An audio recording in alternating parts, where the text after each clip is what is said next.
Oi pessoal, meu nome é Rusty e nesse vídeo eu vim falar de algumas palavras mais avançadas que geralmente não são ensinadas em livros com frequência, mas que a gente usa em português no nosso dia a dia com certa frequência. No último vídeo que eu fiz em inglês, eu vi comentários de pessoas pedindo para fazer mais vídeos em português. E eu vou tentar agora fazer vídeos alternados em português e em inglês, se isso funcionar para vocês. Não tenho certeza se eu vou conseguir fazer as legendas por falta de tempo, mas se eu conseguir, eu vou tentar fazer isso para que as pessoas em todos os níveis tenham acesso a todo o conteúdo. Antes de começar esse vídeo, eu vou aproveitar que é um vídeo em português para recomendar um podcast. Esse podcast é chamado Fala Gringo, um podcast do Lenny. É sensacional. Quem me acompanha no Instagram sabe que cada episódio dele eu faço propaganda porque eu gosto muito de ouvir. É um podcast que você vai aprender não só o português de fato com as expressões que ele usa e que ele explica, mas também você vai aprender muito da cultura brasileira. Eu fiquei muito feliz de ter sido convidada por ele para fazer o último episódio, o episódio 19, sobre patrimônio histórico. Então, esse realmente fala bastante, discute como os brasileiros cuidam do patrimônio histórico. E eu acharia legal se vocês que estão me ouvindo, vocês que entendem português já, nível intermediário ou avançado, assistam não só esse episódio, mas toda a série dele. Recomendo bastante. Dito isso, vamos continuar para essas palavras avançadas. A primeira delas é a palavra praxe. Antes de dizer o significado, eu não sei se você sabe o significado dessa palavra, se já ouviu alguma vez, eu vou colocar a palavra dentro de uma frase e aí vocês podem tentar descobrir o significado dela através do contexto. Então, para essa primeira palavra, praxe, vamos a um exemplo. Na cultura indiana, ao visitar a casa de alguém pela primeira vez, é de praxe levar um presente.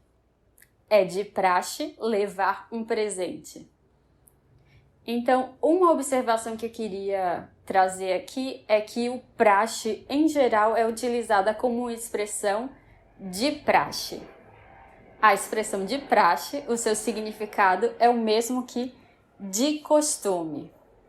Ou seja, algo que acontece com frequência por tradição ou simplesmente pela rotina. Um outro exemplo poderia ser: como de praxe, fui a última a sair do escritório. Ou seja, como de costume, eu fui a última a sair do escritório. O próximo exemplo é kit. Kit ou kits.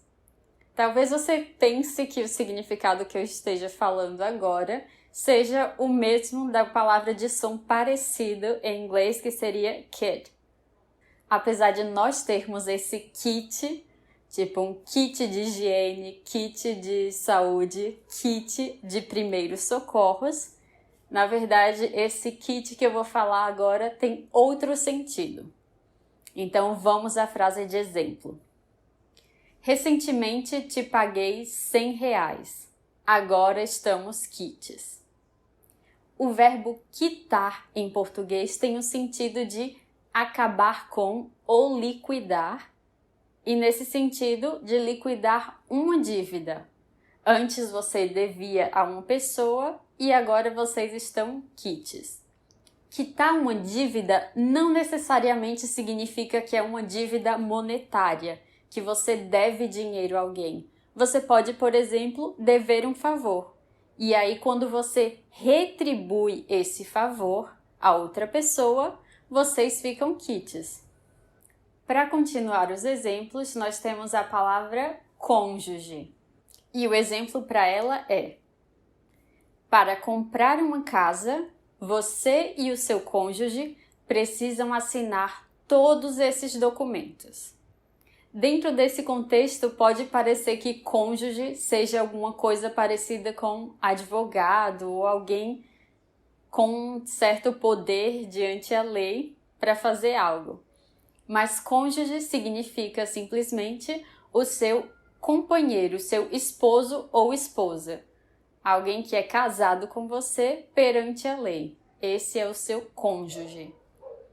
O próximo exemplo da lista também é um verbo.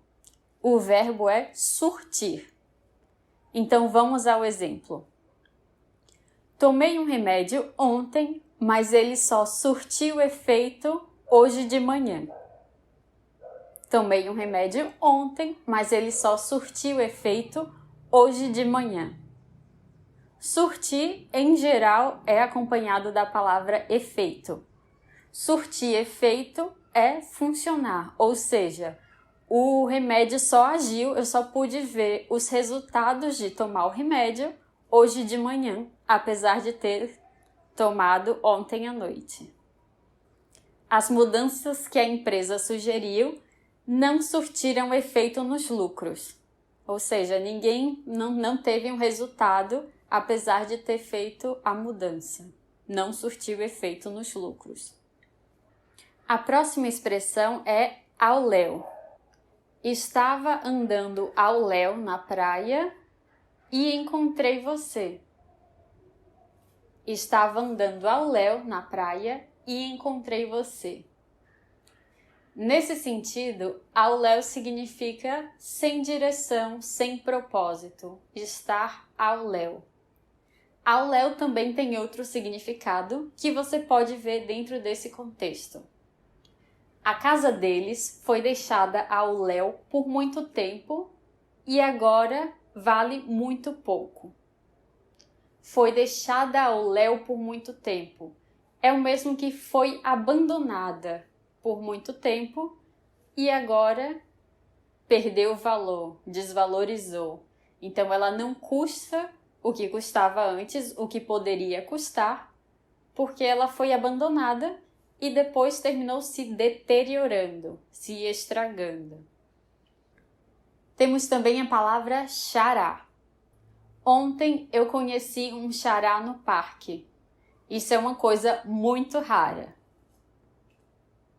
Ontem eu conheci um xará no parque. Isso é uma coisa muito rara.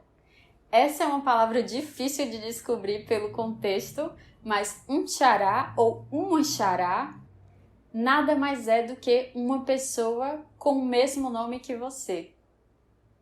Se você tem um nome raro, é provável que seja raro encontrar um xará, certo? Essa próxima palavra é uma deixa para você assistir a outro vídeo em português. Primeiro, agora que eu sem perceber falei uma deixa, que também é uma palavra, uma expressão que não é normalmente utilizada por pessoas que têm um vocabulário básico ou intermediário. Uma deixa é tipo um espaço, uma brecha que você encontra para introduzir outra coisa. Isso é uma deixa. Então, essa próxima palavra é uma deixa para você ver um outro vídeo que eu gravei em português. E a palavra é mancada. Mancada. Mancar, em português, normalmente o primeiro significado que você pensa é quando você anda com dificuldade. Quando você anda assim, você está mancando. Se você tem um desnivelamento entre as alturas dos pés, você manca. Por exemplo, se eu bater o pé, o clássico, se eu bater o dedo mindinho do pé em alguma quina, ou seja, algum canto, isso vai causar muita dor em mim e provavelmente eu vou sair mancando. Mas uma mancada, na verdade, é o mesmo do que uma gafe. Quando você fala alguma coisa que, na verdade, te envergonha ou envergonha a outra pessoa. Por exemplo, nossa, que mancada! você estava falando mal de pessoas daquele país sem saber que meu amigo era de lá. Isso não só é mancada, como é falta de educação e preconceito falar de algum país como se todas as pessoas daquele lugar agissem daquela forma, né? Mas isso também pode ser considerado uma mancada. Bem, eu acabei de dizer que isso era uma deixa para outro vídeo, e o deixa é o vídeo que eu gravei em português sobre a música Vou Deitar e Rolar. Então essa é uma música com várias expressões, várias gírias, e se você quiser aprender mais palavras em português e ainda não assistiu a esse vídeo, você pode clicar no link que eu vou colocar aqui em cima. Por hoje eu termino aqui. Muito obrigada por assistir e até a próxima. Tchau, tchau!